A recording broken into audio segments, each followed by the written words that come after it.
अशा प्यांड्या वांग पोटात टाकते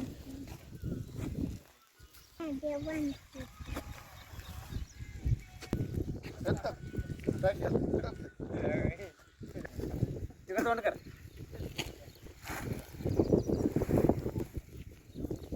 कसा ना कसा अनावर पडलेला असतो आल्या पारवर कर